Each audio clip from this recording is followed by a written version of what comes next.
High everyone, আসসালামু আলাইকুম। Welcome back to my channel Fariya আফরিনে। সবাইকে স্বাগত আর অনেক ভালোবাসা জানিয়ে নতুন একটা ভিডিও শুরু করছি। আর প্রতিদিনের মতন আজকে সকালেও জারিন ঘুম থেকে উঠে ফ্রেশ হয়ে হালকা পাতলা কিছু নাস্তা খেয়ে রেডি হয়ে গেছে।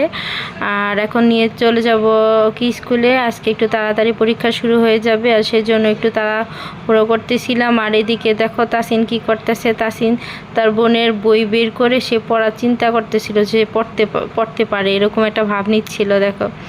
আর সে পর্দার নিচে যাওয়ার জন্য সে আবার প্রস্তুত হচ্ছে, কারণ সে লুকাই থাকে পর্দার ভিতরে আর কি। যাই হোক, আজকে একটু তাড়াতাড়ি করে জারিনকে দিয়ে আসবো, আর এসে বাসায় কিছু কাজকর্ম আছে সেগুলো করব। আর কি করি না করি সে পুরো ভিডিওটা দেখতে থাকো আর সাথেই থাকো, ঠিক আছে। আর এখন চলে যাচ্ছি জারিনকে নিয়ে স্কুলে। আর লিফটে উঠে গেছি, দেখো লিফটের থেকে নেমে এখন একটা রিক্সা নিব চিন্তা ভাবনা আছে। যদি রিক্সা পেয়ে যাই তো ভালোই, আর না পেলে হয়তো বাইরে যেতে হবে। রিক্সা পেয়েছিলাম তাই রিক্সা করে তাড়াতাড়ি চলে এসেছি। আর দেখো স্কুলে ক্লাসরুমে চলে এসেছে জারিন। আর ক্লাসরুমে চলে এসে আর কি পড়াগুলো আবার রিভাইজ দিচ্ছিল।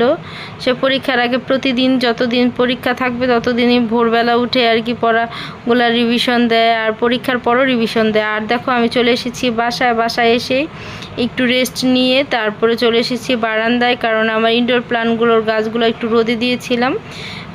একটু রোদ পেলে আর কি ভালো থাকে গাছগুলো, রোদ না পেলেও সমস্যা হয় না এই গাছগুলোর।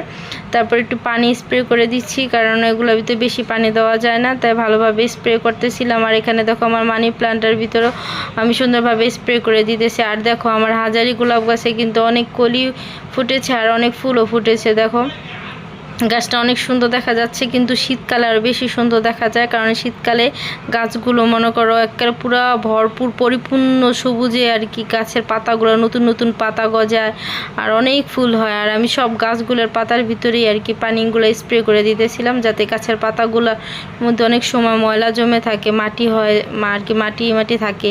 তারপরে আবার গাছে পানি স্প্রে করে দিলে গাছটি একটু তাজা তাজা মনে হয়। যাই হোক, তারপরে দেখো তাসিন কি করতেছে। তাসিন সে গাড়ি নিয়েই সারাদিন খেলাধুলা করে, সে মাহিরকে খুঁজতেছিল। আর চাচাতো ভাই আর কি সে তো পরীক্ষা দেওয়ার জন্য চলে গেছে, কারণ আজকে লাস্ট পরীক্ষা ছিল মাহিরের, সেটাই দিতে চলে গেছে। আর তাসিন একা একাই খেলতেছে কি। হ্যাঁ, তারপরে দেখো বিকেলবেলা করে চলে এসেছিলাম রান্নাঘরে এসেই ছেলে মেয়ে খেতে চেয়েছিল ফ্রেঞ্চ ফ্রাই, সেগুলো আর কি করে দিচ্ছি ওদের জন্য, কারণ ওরা প্রায় আর কি কিছু না কিছু তৈরি করে দিতে হয় বিকেলবেলা বা সন্ধ্যাবেলা। তারা কিছু হালকা পাতলা খায় আর কি, আমরা সবাই খাই। তারপর বাচ্চারা তো আর অনেক সময় ঝাল খেতে পারে না, সেই জন্য আর কি অনেক সময় নুডলস করে দিতে হয় বা কিছু স্ন্যাক্স তৈরি করে দিই আর কি। আর দেখো কারেন্ট নাই, সেই জন্য অন্ধকার। আর ওদের ফ্রেঞ্চ ফ্রাইগুলো ভেজে নিয়ে আমি রুমে দিয়ে আসলাম। আর এখানে একটু ফর্সা আছে, আলো আছে, আর থাইটা খুলে দিয়েছি। আর বললাম যে তোমরা এখানে বসে বসে খাও, আমি রান্নাঘরে চলে যাব। আর আমার শাশুড়ি আজকে খেতে চেয়েছিল হচ্ছে আলুর দম একটু স্পাইসি করে, সেটাই করব চিন্তা ভাবনা আছে। আর সেজন্য আর কি ওদেরকে দিয়ে আমি চলে যাব আবার একটু রান্নাঘরে। আলু সিদ্ধ বসিয়ে দিয়েছি। আর এখানে আমি কিছু পেঁয়াজ কেটে রেখেছিলাম, সেগুলো আমি তেলের মধ্যে আবার দিয়ে দিলাম যাতে বাদামি কালার হয়। আর ভালোভাবে বাদামি কালার না হওয়া পর্যন্ত একটু অপেক্ষা করব। আর এখানে দেখো আমি কিছু মরিচ ভালোভাবে ভেজে নিয়েছিলাম, আর সেগুলো গুঁড়ো করে নিয়েছি। আর দেখো আলুটা কিন্তু আমি দিয়ে দিয়েছি, আলুটা আমি লবণ দিয়ে কিন্তু সিদ্ধ করে নিয়েছিলাম। আর তার সাথে আমি মরিচের গুঁড়া আর হচ্ছে পাঁচফোড়ন দিয়েছি যাতে ফ্লেভারটা ভালো আসে।